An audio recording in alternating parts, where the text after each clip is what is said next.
Hello my dear students, once again welcome to your chemistry online class. Today we will be continuing with the third chapter of your chemistry book, that is acid, base and the salt.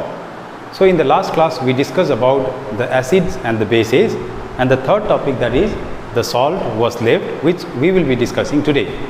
So what is salt? In our junior classes you must have studied that the salt is a compound that is formed by the neutralization of a base with the acid. That means whenever the acid reacts with a base, a compound is formed along with the water that was known as a salt. Now having known the ionic definition of a base and a acid, now we can define the acids are those compounds which are formed by the replacement of the H plus ion of an acid by the metallic part of a base or by the ammonium ion. So we had studied that the acids, they contain bases in them. Okay, we had studied that the acid, they contain the acids in them. So you already know that the acids contain H plus ion in them. So whenever the base and the acid, they react, what happens? The metallic part of the base, it goes and replaces the H plus ion of an acid, and the product form is known as a salt. So this replacement method can be in two ways. One, it may completely replace, and the second one, it may just partially replace. So here I have written two examples. The first one, where a sodium nitride is treated with a sulfuric acid. What happens? As we see the salt obtained here, the sodium bisulfate, what we see here, we see that in the salt form there is still the presence of H plus ion. Okay, so this is known as a partial replacement of a H plus ion of an acid by the metallic part of the base. So this is the acid. So we have two H plus ions. Okay, so in that what happened? The metallic part of the base, that is the sodium, it could replace only one H plus ion, and one more H plus ion is still remaining. So this is known as a partial replacement. Whereas in the second case we see that the sodium nitride here, these two H plus ion of the acid is completely replaced by the metallic part of the base. So as a result we obtain the salt as a sodium sulfate only. There is no presence of H.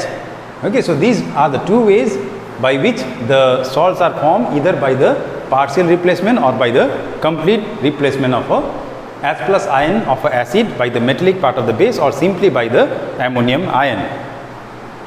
Now we also can define the salt in terms of the ions it contains. So how can we define?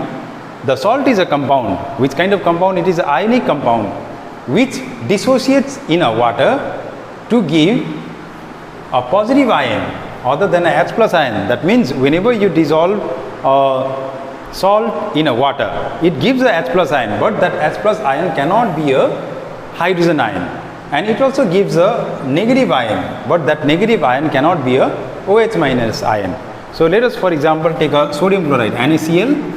When dissolved in water, it gives a Na plus and Cl minus. So here I see that it dissociates to produce a positive ion which is sodium ion, and a negative ion which is a chlorine ion. So that is what is meant by the statement, not a H plus ion and not a OH minus ion. So the next important topic here is the classification of acid.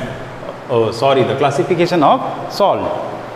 So there are various kinds of salt, but you just have to study about the three kinds of salt that is in your syllabus. So the first is the normal salt. So the normal salts are the salt that is formed by the complete replacement of a H plus ion of an acid by the metallic part of the base or by the ammonium ion. Okay, so just like this equation, this one. Okay, so here I take an example of formation of sodium chloride. Okay, so I see that this H plus ion of the acid is completely replaced by the metallic part of the base. So as a result I get a sodium chloride, which is a normal salt. So the normal salt, it neither contains a H plus ion in it nor a OH minus ion in it. Now coming to the second class, the acid salt, as the name itself says, it's an acid salt. That means in the salt produced there is still the presence of H plus ion. That means this kind of salts are formed by the partial replacement of H plus ion of an acid by the metallic part of the base. Okay, so here I have 2 H plus ion, but what happened? The sodium can replace only 1. So as a result, in this salt obtained, we still have the presence of H plus ion. So that's why it is termed as a acid salt. So now the third is the basic salt. So the name itself tells us that the salt will be basic in nature. That means there will be the presence of OH minus ion in the salt. So these kind of salts are usually formed when the hydroxyl group of the base is partially replaced by the non-metallic part of the acid. So thus we see that the salt here that we have obtained, it still has a OH group in it. So this kind of salt are known as a basic salt. So there is one important term that is known as the hydrolysis of salt. So this statement, it means that whenever the acid salt or the basic salt, they are dissolved in water, the solution produced will either be acidic or basic in nature. That is known as the hydrolysis of a salt. So now another important topic in this part is the preparation of salts. So there are various preparation, there are various kinds of preparation of different salts, of which one I'll just explain it to you. Rest you can read it from your book. So here I have taken the example of preparation of a lead chloride, that means the PbCl2. So in this, how is this salt prepared?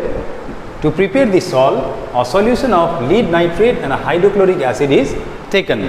So what happened? What is done? Both the solution are stirred. After stirring it, what is done? It is filtered.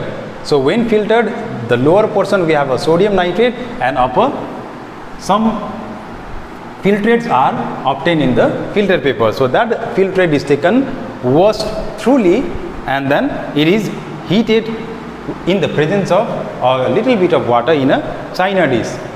After it is heated, what happens? Once all the water evaporates, what we see the crystals of lead chloride appears. So then what it is done? It is taken, and then the moisture is absorbed with the help of the tissue paper, or which we can, here in chemistry we call it a filter paper.